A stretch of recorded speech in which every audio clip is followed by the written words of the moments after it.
প্রবাসীদের সম্পর্কে কথা বলার জন্য আমি আগে বলে রাখছি, 2005 সালে আমি ইন্ডিয়াতে লেখাপড়া করেছি, 5-6 সালে বিদেশ।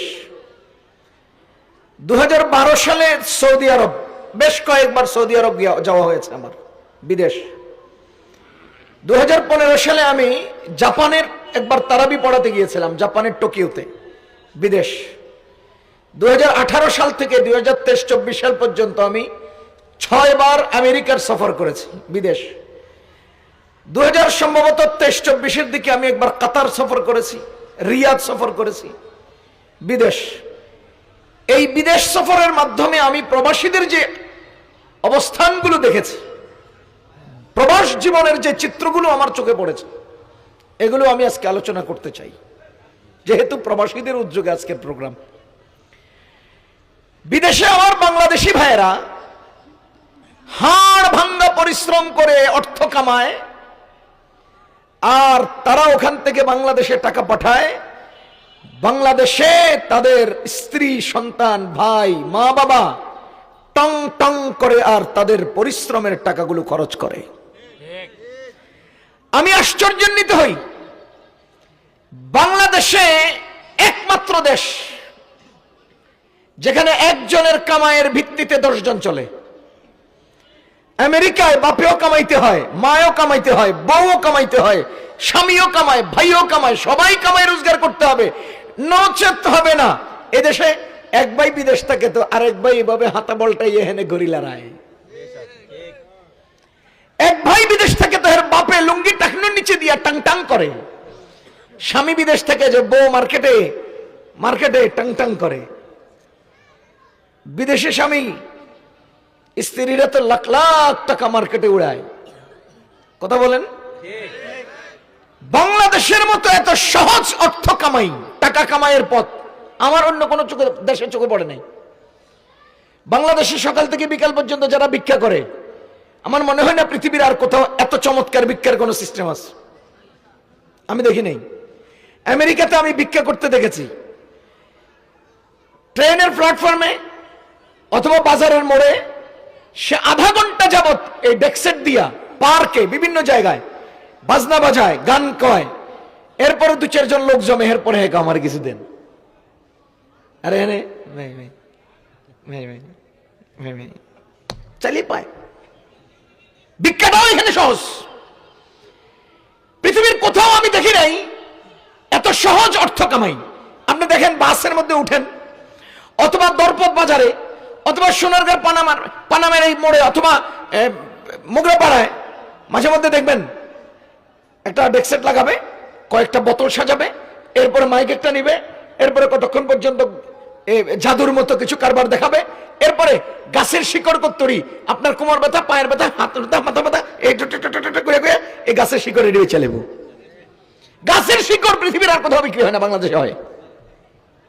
আমি আনছি আপনার জন্য ফ্রি গাছের শিকড়টা, আপনার হাতে নিয়ে দেখেন দেখেন দেখেন দেখেন। এটা যদি আপনার ব্যবহার করতে হয় তাহলে রূপার ঠোল লাগবে, আপনি পাবেন কোথায়? আমার কাছে রূপার ঠোল আছে, 20 টাকা 20 টাকা 20 টাকা 20 টাকা চলেছে। বাংলাদেশের মতো এত সহজ অর্থ কামাইয়ের পথ আমি আর দেখি নেই। আপনি এখান থেকে পানাম পর্যন্ত যান, রাস্তার 2 ধারে কচু শাক, এলুসের শাক, তার কলমি শাক, যেই পরিমাণ শাক সবজি উঠে রয়েছে, এগুলোর উঠাই আপনি বাজারে নিয়ে যান টাকা, পৃথিবীর আর কোথাও দেখি নেই।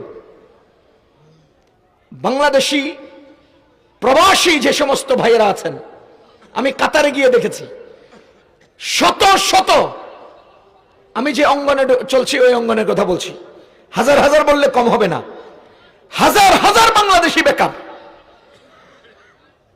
রিয়াদে আমার ছোট ভাইদের দোকান আছে, আমি ওখান থেকে মসজিদে নামাজ পড়তে যাচ্ছি, রাস্তার পাশে 10-12 জন বাংলাদেশি বসে রয়েছে, সালাম দিছি। আমার দেখে তো ইউটিউবে দেখে, তো দেখে আমার হুজুর আমনে একজন পোশাক আশাক দেখে মনে হলো যে সে মাদ্রাসায় পড়ছে।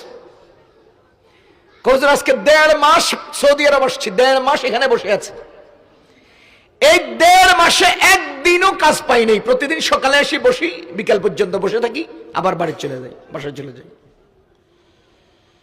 সৌদিয়ানরা আসে, ওই যে আমাদের বিভিন্ন জায়গায় রংপুর, দিনাজপুরের কামলা কেনা যায় না, ওরকম কামলা কিনতে আসে ওরা, ওখানে কামলা বেচা যায়। বাথা ব্রিজের নিচে বাঙালি পুরুষ মহিলা শুধু দেশে চলে যাওয়ার নিয়তে হেনে বসে রয়েছে। পুলিশ এসে ধরবে, নিয়ে যাবে, পুলিশে এটাও ধরে না। কি পরিমাণ পরিশ্রম, কি পরিমাণ কষ্ট। যারা ওই টিলায় পাহাড়ে গরম উত্তপ্ত রাস্তায় পরিষ্কারের কাজ করে বাংলাদেশি। আমি একবার গেছি ওই যে ওয়াদি জিন, যেখানে পানির বোতল ছেড়ে দিলাম এমনি ঘুরে, গাড়ির স্টার্ট বন্ধ করে দিলেও এমনি চলে, ওখানে গেছি। সেটা লাশ মাথা, এখন তো বিশাল কিছু করে ফেলছে, অনেক দোকানপাট, অনেক কিছু হয়ে গেছে, চারিদিকে পাহাড়, আর যেতে পারে নাই। ওই জায়গায় গোলাকার একটা জায়গা আছে, একটা আইসক্রিমের দোকান আছে, আর দুইজন বাংলাদেশি, দুইজন, এরা কেউ আইসক্রিম খাইয়া ময়লা ফেললে এটা পরিষ্কার করে। আমি আমার এক ক্লাসমেট মাওলানা হাফেজ মোহাম্মদুল্লাহ নাম, এখন অনেক টাকার মালিক বেচারা, দুইজন আমরা গেলাম। পরে বাংলাদেশি দুইজনকে দেখলেই তো বোঝা যায় যে বাংলাদেশি। ডাকছি, ডেকে বললাম যে ভাই কোথায় বাড়ি, বলতে চায় না। কয় টাকা বেতন পান, বলতে চায় না। একটা আইসক্রিম খান, না ভাই আপনার খান। বহু কষ্ট করে তাদের বাড়িঘর কোন জায়গায়, শুধু এরিয়ার নাম লিখছি, ব্রাহ্মণবাড়িয়ার দিকে, কুমিল্লার দিকে। একটা আইসক্রিম খান, খাবে না। পরে মহব্বত করে আমরা 5 টাকা করে দুইজনরে দিছি, 5 রিয়াল। কি যে খুশি হয়েছে, 5 রিয়াল। সেই 5 রিয়াল আমি উমরা করতে গিয়ে তারে দিছি, তারা খুশিতে বাগবাগ। এরকম কেউ 2 রিয়াল 5 রিয়াল করে দিলে সেগুলো নিয়ে একাত্র করে হেরা বাড়িতে পাঠায়, আর আপনারা টং টং করে রাস্তার মধ্যে আর মার্কেটে যায় যায় ঘুরে নিল। কি পরিমাণ কষ্ট বিদেশিরা করে। ইলেকট্রিক কাজ যারা করে, এদের এই পায়ের এই নিচে থেকে কোমর পর্যন্ত শুধু পকেট আর পকেট, যে পোশাকটা গায়ে দেয়, এখানে প্লাস, এখানে স্ক্রুড্রাইভার, এখানে এটা, এখানে ওটা, এখানে ওটা, এখানে ওটা। কারে জিগে ভাই আমার এটা দে, ওটা দে, হ্যাঁ এটা লই আকাশে উঠে যায়, ওখানে কাজ টাজ করে আমার নামে সব জিনিসটার সাথে। কি পরিমাণ পরিশ্রম বিদেশিরা করে, প্রবাসীরা করে। মানুষ মনে করে বিদেশ গেলেই টাকা, না ভাইও, বিদেশ যে গেলেই টাকা নেই। খুব খেয়াল করবেন। আমি আমার এই ক্ষুদ্র অভিজ্ঞতায় বিদেশে হাজার হাজার বাংলাদেশিকে বেকার দেখেছি। এই বেকারের কারণ আমি উদ্ঘাটন করার চেষ্টা করেছি। আপনারা হয়তো আরো অনেক কারণ পাইবেন, আমি আমার কারণটা বলছি। আমি যে দুটো যে কারণ দেখেছি বাংলাদেশিরা বেকার হওয়ার পেছনে, 1 নাম্বার কারণ লেখাপড়া জানে না, 2 নাম্বার কারণ নিজের হাতের কোনো ভালো কাজ জানে না। লেখাপড়াও জানে না, কামও জানে না, তো হ্যাঁ নিজে কি করবে, কি লেবারই তো করতে পারে না, কিন্তু বিদেশ চলে যায়, মনে করে যে বিদেশ গেলেই টাকা। ও ভাই, বিদেশ গেলেই টাকা না। আমার পরিচিত একজন, নাম বলবো না, সম্পর্কের কথাও বলবো না, বিদেশে নিয়ে যাবে এই কথা তার গার্জিয়ান তাকে বলেছে। বলার পরে যে সে লেখাপড়া ছাড়ছে, 12 বছর বিদেশ যেতে সময় লাগছে। 12 বছর না কোনো দোয়ানদারি করছে, না কারোর কোনো কোথাও চাকরি করছে, না স্কুলে গেছে, না মাদ্রাসায় গেছে, না লেখাপড়া করেছে, না কোনো কাজ করেছে, শুধু ঘুরছে দোস্ত বন্ধুগুলোর লগে, আর খাইছে আর খাইছে। 12 বছর পরে বিদেশ গেছে। এটা কি কারবার? এই বাংলাদেশিদের মধ্যে একটা রোগ, বিদেশ যাবে এই কথা জেনে আসলেই কাজ কর্ম লেখা পড়া সব ছেড়ে দেয়। এটা আমাদের ব্যর্থতা, এটা আমাদের ব্যর্থতা। আমি বলতে চাই, যে কর্ম আমি করব, এই কর্মে আমি রত থাকব, এর বড় কিছু আসলে আমি ওখানে অগ্রসর হব।